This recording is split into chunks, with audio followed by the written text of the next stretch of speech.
નમસ્તે. આજે આપણે વિજ્ઞાનના પ્રકરણ નંબર 1 વિશે શીખીશું, જેનું શીર્ષક છે પાકનું ઉત્પાદન અને વ્યવસ્થાપન. નમસ્તે મેડમ. સૌપ્રથમ એ જણાવો કે પાક કોને કહેવામાં આવે છે? જ્યારે એક જ પ્રકારના છોડને કોઈ એક જગ્યાએ મોટા પાયે ઉગાડવામાં અને વાવવામાં આવે છે, ત્યારે તેને પાક કહેવામાં આવે છે.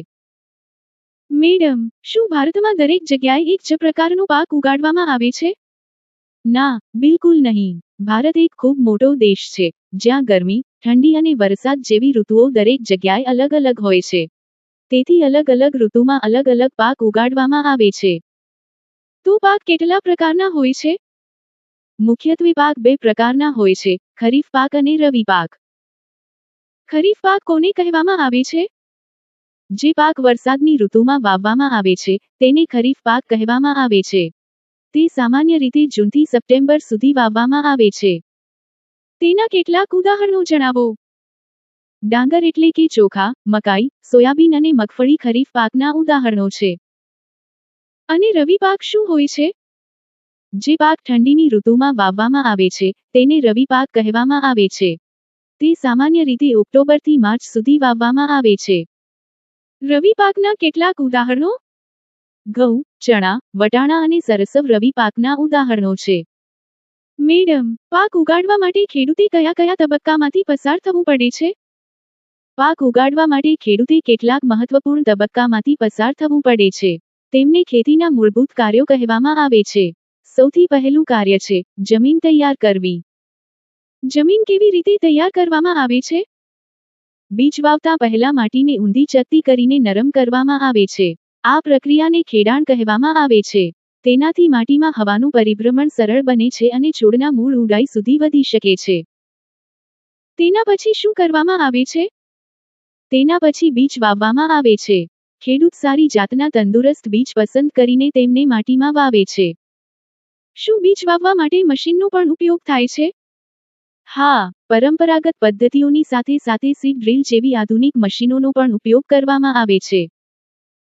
છોડની સારી વૃદ્ધિ માટે શું જરૂરી છે? છોડની સારી વૃદ્ધિ માટે માટીમાં જરૂરી પોષક તત્વોનું હોવું જરૂરી છે. તેના માટે ખેડૂત કુદરતી ખાતર, જેમ કે છાણિયું ખાતર, અથવા રાસાયણિક ખાતર, જેમ કે યુરિયા, વાપરે છે. પાકને પાણી આપવાની પ્રક્રિયાને શું કહેવામાં આવે છે? પાકને સમયાંતરે પાણી આપવાની પ્રક્રિયાને સિંચાઈ કહેવામાં આવે છે. પાણીના કયા સ્ત્રોતોથી પાકને સિંચાઈ કરવામાં આવે છે? કૂવા, ટ્યુબવેલ, તળાવો અને નહેરો પાણીના મહત્વપૂર્ણ સ્ત્રોતો છે. અને પાણી બચાવવા માટે શું કરવામાં આવે છે? પાણી બચાવવાની બે ઉત્તમ પદ્ધતિઓ છે: સ્પ્રિંકલર સિસ્ટમ, એટલે કે ફુવારા પદ્ધતિ, અને ડ્રીપ સિસ્ટમ, એટલે કે ટપક સિંચાઈ પદ્ધતિ. મેડમ, પાકની સાથે કેટલાક બિનજરૂરી છોડ પણ ઉગી નીકળે છે. તેનું શું કરવામાં આવે છે? આ બિનજરૂરી છોડને નિંદણ કહેવામાં આવે છે.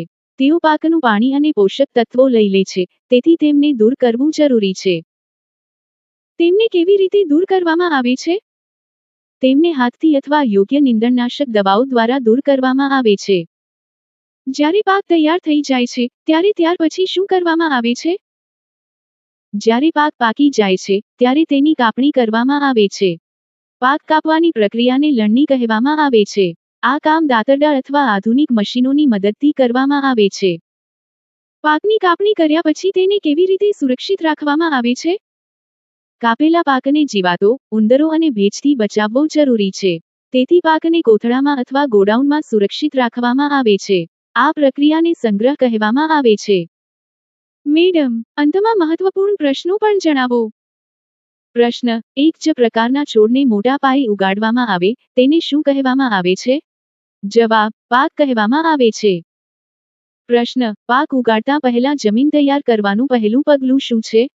જવાબ: માટીની તૈયારી, એટલે કે ખેડાણ. પ્રશ્ન: ખરાબ બીજ પાણીમાં શું કરે છે? જવાબ: ખરાબ બીજ પાણીની સપાટી પર તરવા લાગે છે. પ્રશ્ન: પાક ઉગાડવા માટે કઈ વસ્તુઓની જરૂર પડે છે? જવાબ: સૂર્યપ્રકાશ, પાણી અને માટીમાં રહેલા જરૂરી પોષક તત્વો પાકની વૃદ્ધિ માટે જરૂરી છે. આજે આપણે પાકના બે મહત્વપૂર્ણ પ્રકારો, ખરીફ અને રવિ, તેમજ ખેતીના મૂળભૂત કાર્યો વિશે શીખ્યા. બિલકુલ. અને યાદ રાખો, સારા પાક માટે જમીનની તૈયારી, સારા બીજ, યોગ્ય ખાતર, સમયસર સિંચાઈ, નિંદણથી બચાવ, પાકની લણણી અને યોગ્ય સંગ્રહ ખૂબ જ મહત્વપૂર્ણ છે. આભાર. આગામી પ્રકરણમાં ફરી મળીશું.